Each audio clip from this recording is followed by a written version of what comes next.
Hey everyone, a couple days ago I posted a video talking about NECA's Donatello Lab diorama debacle. This Donatello Lab is not the only shipping situation that's been a problem. People still haven't gotten their first Turtles 2-pack yet. Apparently the Beetlejuice doll that came out had a very similar problem where they were sent to the wrong customers. If you want to go way back, we had issues with Loot Crate. In the interest of being positive, we're going to take a look at the emails that they sent out and a way that they could have sent them to customers that would have caused a positive reaction instead of a negative reaction. So before we get into this, I actually want to read a post that was made by a guy named Blaine. Blaine, I think, is like a concept designer for NECA. I'll be honest with you, this statement is not well worded, let's just put it that way, but I'm going to read it anyway. As a collector, I am personally disappointed that we are part of a community that would keep a made-to-order item that belongs to someone else, even with a free $100 just for helping out your fellow collector and shipping it back to the company that made a mistake. Like I said, you're entitled to your feelings, but that does not give you permission to attack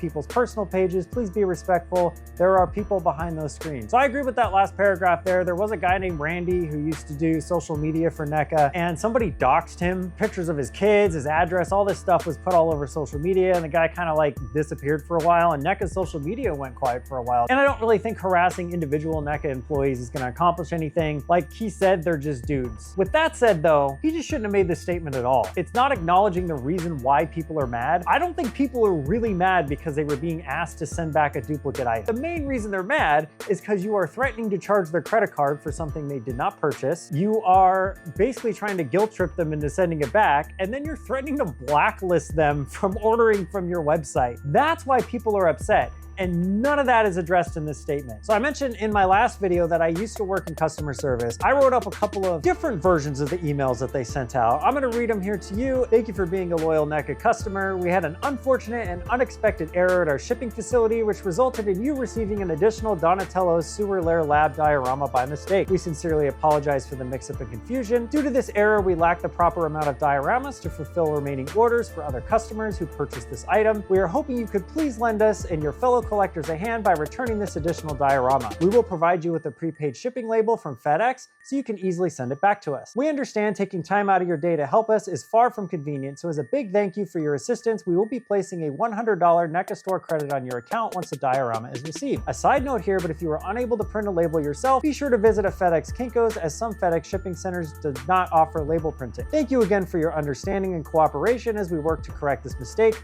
We've already begun digging into this issue on our end and are hard at work coming up with process changes to ensure these errors do not persist. If you have any questions or need anything, please reply to this email. We are here to help. This email takes responsibility and accountability for the problem that's happening. It addresses the issue, says, hey, we're working on fixing it. Actually thanks the customer for taking time out of their day to do this. Now, they did a little bit of that in their original email, but like really it was came in way too hot, way too fast. Also, I added in some additional information. They never said it was going to be a FedEx label, and they never told anyone that if you go to a FedEx shipping center, most of them are going to tell you that they can't print out shipping labels, so you got to go to a different one. Respect people's time. So here's the second email, because the first one that they sent out didn't have a shipping label attached to it, so they literally just sent the same email a second time and changed one sentence. People aren't going to even get to that sentence because they're going to go, oh, it's the same email. Hello, we hope all is well. Apologies, the shipping labels did not go out with our email yesterday as intended. Please keep an eye out for an email from ShipStation set to go out a bit later today. Just to confirm, you will receive an email from ShipStation, not NECA.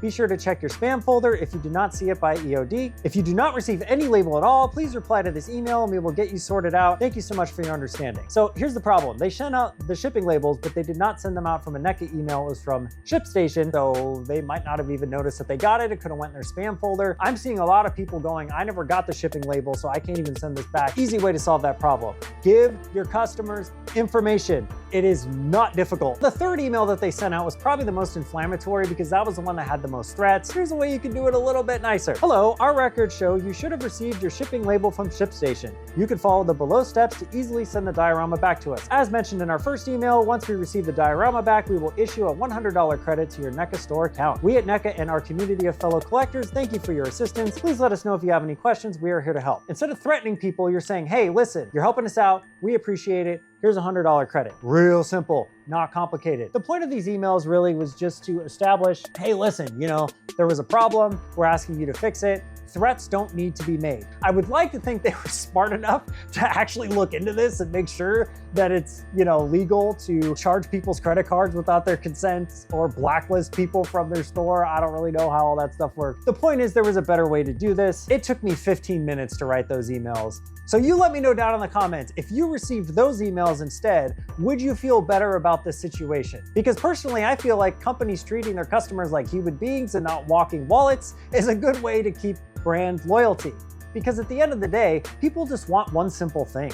They want explanations for when things go wrong, and they want resolutions. When NECA has a shipping error and they're not sending out their first turtles, they need to communicate to all the customers that did not receive one what's going on. Not send out blanket statements, not ignore customer service emails. I've seen people talking about how they emailed NECA 9 times and never got a response. That's not acceptable, man. Like, come on, you can do better than this. It's not difficult.